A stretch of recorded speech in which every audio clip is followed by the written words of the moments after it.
আচ্ছা, পুজো আসতে তো মোটামুটি এখনো অনেক কটা দিনই বাকি রয়েছে, কিন্তু ওই যে তোমাদের দাদা ভাইয়ের বায়না, এখান থেকেই যেন আমি পুজোর কেনাকাটা করে নিয়ে যাই। তো ননদিনীকে সঙ্গে নিয়ে আজকে আমি বেরিয়েছিলাম পুজোর কেনাকাটা করতে। তো কি কি কেনাকাটা করলাম কোচবিহার থেকে সেটা তো তোমরা ব্লগটা দেখলেই বুঝতে পারবে। তার আগে বলো তো তোমরা কোচবিহার থেকে কে কে আমার এই ব্লগটা দেখছো, অবশ্যই কিন্তু কমেন্ট করে জানাবে। চলো দেরি না করে আজকের ব্লগটা শুরু করি, আর কোন শাড়িটা নিলাম সেটাও তোমাদের সঙ্গে শেয়ার করব। ভিডিওটা শুরু করার আগে অবশ্যই চ্যানেলটাকে সাবস্ক্রাইব করে দিও। A few moments later. Hello everyone, good morning, welcome back to my channel Abhipriya lifestyle নতুন ব্লগে সবাইকে স্বাগত জানাই। আজ ছিল পিমনির বাড়ির সেকেন্ড ডে, মানে পিমনিদের বাড়িতে এসেছি মোটামুটি 2 দিন হতে চলল। তো আজকে দেখো সকাল সকাল কর্তামশাই নিয়ে এসেছে গরম গরম পরোটা আর তার সাথে তরকারি। আর এইদিকে আমি বসিয়ে দিয়েছি চাউমিন। কিন্তু দেখো চাউমিন হলে হবে কি, ওর তো পরোটাই লাগবে। তো তার জন্য বাজার থেকে পরোটা নিয়ে এসেছে, আর আমি এদিকে চাউমিন করতে যা যা প্রসেস দরকার সবকিছু কিন্তু করে নিই। আর সবার আবদার যে আমার হাতে চাউমিন খাবে। এর আগে যখন পিমনিরা আমাদের বাড়ি গেছিল চাউমিন করে খাইয়েছিলাম, বলেছিল চাউমিনটা নাকি খুব ভালো বানাতে পারে। আর এরকম ভালো ভালো প্রশংসা শুনতে কার না ভালো লাগে। তো দেখো প্রশংসা শুনে আমি চলে এসেছি রান্নাঘরে চাউমিন বানাতে। আর এত সুন্দর একটা কিচেনে রান্না করতে কার না ভালো লাগবে বলো তো। আমার তো পিমনিদের বাড়ি এলেই মনে হয় যে জানো তো আমার মেয়েবেলা থেকেই স্বপ্ন যে আমার একটা সুন্দর রান্নাঘর হবে, আর তার সাথে একটা ডাইনিং রুম থাকবে, এখানে আমরা সবাই মিলে একসঙ্গে বসে খেতে পারবো। এটা হয়তো শুধু আমার স্বপ্ন না, এটা প্রত্যেকটা মেয়েরই। তো যাই হোক, অনেক স্বপ্ন দেখা হলো, তো এখন কাজে লেগে পড়ি। আর তাছাড়া এখন আমরা খাওয়া দাওয়া সেরে তারপর আমরা বিকেলবেলা যাব কেনাকাটা করতে। তোমাদেরকে তো ভিডিওর আগেই বলে দিলাম যে আমরা যাব আজকে পুজোর কেনাকাটা। তার আগে আমার ননদিনের একটা অ্যাক্টিং দেখে নাও তোমরা, মানে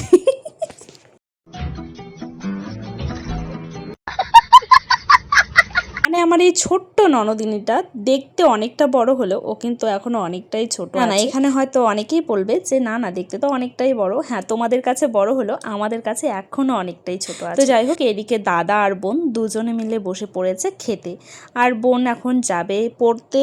তো ওরা খাওয়া দাওয়া সেরে তারপরেই যাবে। তারপর বিকেলবেলা আমরা সবাই মিলে একটু বেরিয়েছিলাম, মানে আমি আমার ননদিনীকে নিয়ে বেরিয়েছিলাম, আর তোমাদের দাদা ভাই মানে বোন, ধুর ব্যাং মুখেই আসছে না। চলো তো একটু সামনাসামনি সরাসরি ভাবে কথা বলি। বিকালবেলা কোচবিহারে এসেছি, রাস্তা তখন আমি ভয়েস দিতে পারিনি, এত গাড়ির আওয়াজ হচ্ছিল। তো এখন এসেছি আমার ঠাকুরজির বাড়িতে। আমি লিপস্টিক করতে চাচ্ছি না, আমাকে লিপস্টিক করলে কালা কুষ্টা লাগে।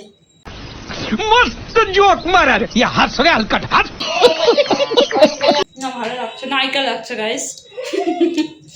আমার ননদরা এমনিতেই সুন্দর, তার মধ্যে সাজের পরে আরো রূপসী লাগে। আর আমরা হচ্ছি অসুন্দর, তো একটু সেজে গুজে সুন্দর হই আর কি, এরকম ব্যাপার। তো একটু সাজতে বললাম। তো এখন যাবো বাজার করতে, কেনাকাটা করতে, পুজোর কেনাকাটা গাইস শেয়ার করবো। চলো। কোন পুজো? দুর্গা পুজো।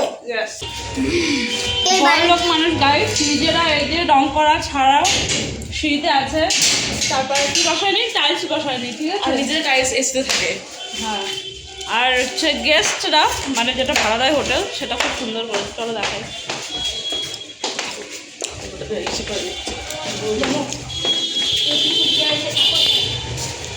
কারোর যদি প্রয়োজন হয় যে কোচবিহারে ঘুরতে আসবে, এই হোটেলটা তোমরা বুক করতে পারো। খুবই সুন্দর, নিরেন ক্লিন। আর এখান থেকে একদম বাস স্ট্যান্ড, মানে বাস স্ট্যান্ড থেকে নেমেই হোটেল। Hotel Shubhrup hotel. ও আচ্ছা, হোটেল শুভরূপ। রাধাকৃষ্ণ তুই আরে বাবা, সব কিছু ডিটেলস তো শুনেই নিলে। চলো এখন। এরপরে তোমরা থাকতে চাও তাহলে আমার সাথে কন্ট্যাক্ট করো। হোটেল শুভরূপ বাড়িও আছে, সাইনবোর্ড টাঙানো আছে। প্যাসেজ গাইস দোকান, ঠিক আছে, সব দোকানের পরে ওদের বাড়িটা। যাবে নাকি? বাড়ির সামনের অবস্থা, কালকে বৃষ্টি হয়েছে, এখনো জল যায়নি। এটা হচ্ছে রাজবাড়ির গেট, এটা হচ্ছে গেট রাজবাড়িটা।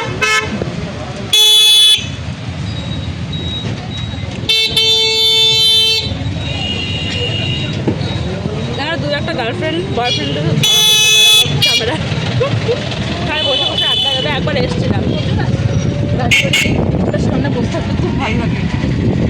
আমাদের কোচবিহারে দেখার মতন জায়গায় হচ্ছে এই রাজবাড়িটা।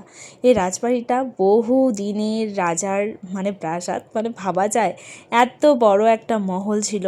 তো আগের দিনে জানি না এখানে আরও কত কিছুই না হতো। তো যাই হোক, কে কে এসেছো এই রাজবাড়িতে অবশ্যই তোমরা কমেন্ট করে জানিও। তো তারপর চলে এসেছি আমি শ্রীজিতে।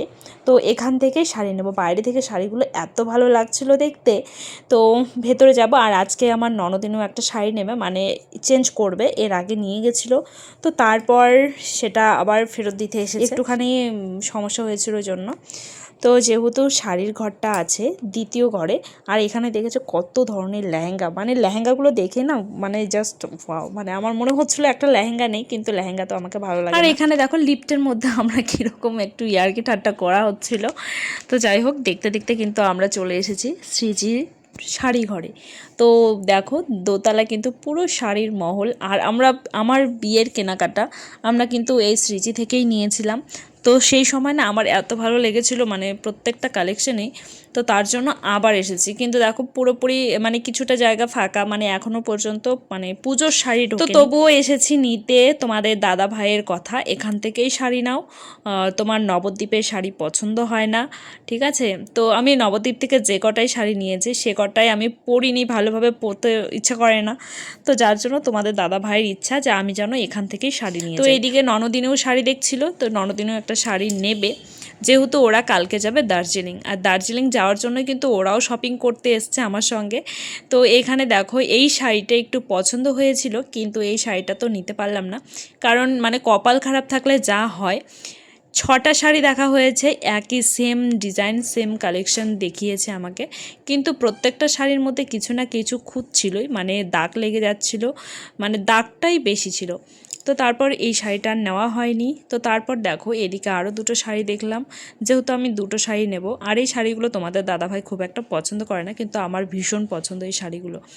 তো যাই হোক, শেষে এই ব্ল্যাক কালারটা কিন্তু ননদিনে নিয়েছিল, আর এই সাইডেরটা আমার একটু বেশি পছন্দ হয়েছিল ব্ল্যাকের। আর আজকে এত শাড়ি দেখার পর আজকে শুধু একটা শাড়ি আমি নিয়ে গেছি কিনে, তো সেটা ছিল মার জন্য। তো মার জন্য শাড়িটা প্রথমেই যখন আমি দোকানে এসেছি তো দেখেই আমার খুব পছন্দ হয়েছে, আর মা ওই রকম কোয়ালিটির শাড়িগুলো ভীষণ পছন্দ। আর তাছাড়া আজকে যে শুধু একটা দোকানেই গেছি তা না, আমার শাড়ি নেওয়ার জন্য আমরা প্রায় 4-5টা দোকান তো ঘুরে, এর মধ্যে পাপাও ঘুম থেকে উঠে গেছিল, তো তার জন্য পিমনি আবার বাড়ি থেকে ফোন করেছে। তো এইদিকে চলে এসেছিলাম সেলুনে। তো ওরা যেহেতু যাবে কালকে দার্জিলিংয়ে ঘুরতে, তো তার জন্যই ওরা একটু প্রিপারেশন নিচ্ছে, ব্রু তোলা, তারপর মেয়েদের যে সমস্ত হয় চুল কাটিং, তো সেগুলোই করছিল। আর আমরা বসে বসে এখানে অপেক্ষা করছিলাম, আর এখানে অপেক্ষা করতে করতে প্রায় বোরিং হয়ে যাচ্ছিল। তো এদিকে দেখো আমার ভাগ্নি ডান্স শুরু করে দিয়েছে। তো সেলুনে আমার বড় ননদ যে আছে, তো ওকে আমি ঠাকুরজি বলি। তো ঠাকুরজি যখন হয়ে গেছে তখন আমরা তুলতুলি